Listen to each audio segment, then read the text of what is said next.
Hey guys, it's Kathleen, and today I'm going to be doing my Booktube-A-Thon 2017 TBR. This is my first time doing Booktube-A-Thon, and I kind of decided to do it on a whim, and I really have no clue what to expect, but it seems like it'll be a fun week, so I'm excited. Now, first off, just before we begin, I'm just gonna say it, I'm not gonna finish 7 books in this week, and I know I'm not gonna finish 7 books because I work like 4 out of 7 days of this week, I think, and I'm really busy other days. I'm also doing some research work as well this week, so I know I'm not gonna accomplish it, but I'm gonna try to get a few done at least. That is my hope. I admire anybody who can get 7 books done. I really do. I just don't think I have it in my capacity, but I am going to try to do some of the video challenges. I think those are going to be really fun, so look out for those. But without further ado, here are the books that I actually plan on reading for the 2017 Booktube-A-Thon. So the first challenge is to read a book with a person on the cover, and for this I'm going with Your Welcome Universe by Whitney Gardner because it has a girl on the cover. Obviously, it's a person, it's a cover, so I'm gonna read it. I actually am really looking forward to this. I think it seems like a really interesting book. It's supposed to be about a deaf girl who does graffiti, and she gets kicked out of her school and gets sent to a school for students who are not deaf. I think that's the general plot. I've heard some good things and some bad things, so I'm curious to know what I think, and I'm looking forward to it because it has a person. The second challenge is to read a hyped book, and for this I'm going with The Sun Is Also a Star by Nicola Yoon.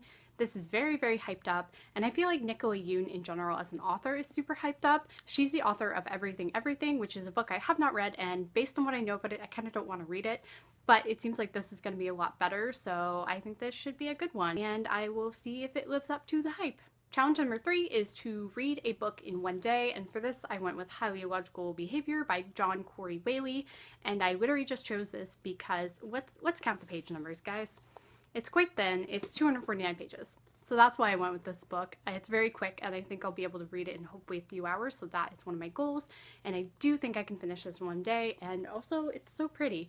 And I want to see if I actually end up liking this, because I feel like I did buy this one too, mainly because of the cover, so hopefully I'll like it. Challenge number 4 is to read a book about a character who is completely different from you, and for that I'm going with The Nightingale by Kristen Hanna. This is a story about woman in World War II who their husbands go off to war, and it's all about them on the home front. I'm a woman, but I'm not in World War II. I don't have a husband. My non-existent husband has not gone off to war, so I think these characters are really different from me. So this should be an interesting read. I think this also qualifies as a hype book. I've literally heard people say this is the best book they've ever read, so I'm interested to see if it does live up to that hype. I feel like a lot of books on this list are very hyped, so I think this should be an interesting week. I'm honestly tempting fate by doing a book for this next one because I don't think I'm going to finish 5. But the next challenge is to read a book completely outdoors, and for that I'm going with Under Rose Tainted Skies by Louise Gornell. I've been looking forward to reading this for a while, and the other reason I picked it for this challenge is because it's pretty short. It's 271 pages, so I feel like if I have bad weather, I can kind of go in and out, so I'm not like stuck in the rain trying to read a 700-page book, because that would just suck. So this should be a good one to read outside. It seems like it's going to be a cute, fluffy contemporary, so if I have nice weather, then this should be good. And then challenge number 6 is to read a book you bought because of the cover, and that is, once again, Your Welcome Universe by Whitney Gardner. This is actually my only dual book in the challenge, so I'm excited for that. But this is just a beautiful cover.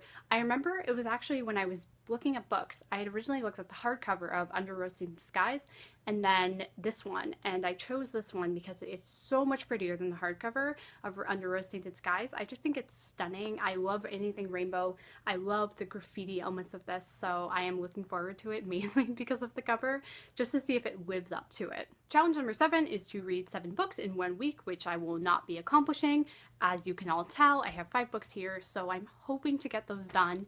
Let me know if you guys are also participating this year in the Booktube-A-Thon. I'd love to know. Let me know what your TBRs are going to be, and if any of the books you have here are the same. I'm super excited to do it. I think it's going to be really fun, if a bit nerve-wracking, so I'm looking forward to it. Anyway, hit subscribe if you want to see more videos, because I upload them every Tuesday and Friday, and I will be uploading more during Booktube-A-Thon as well. If you'd like to follow me on any of my social medias, the links will all be in the description. But in the meantime, I will see you guys next time. Bye!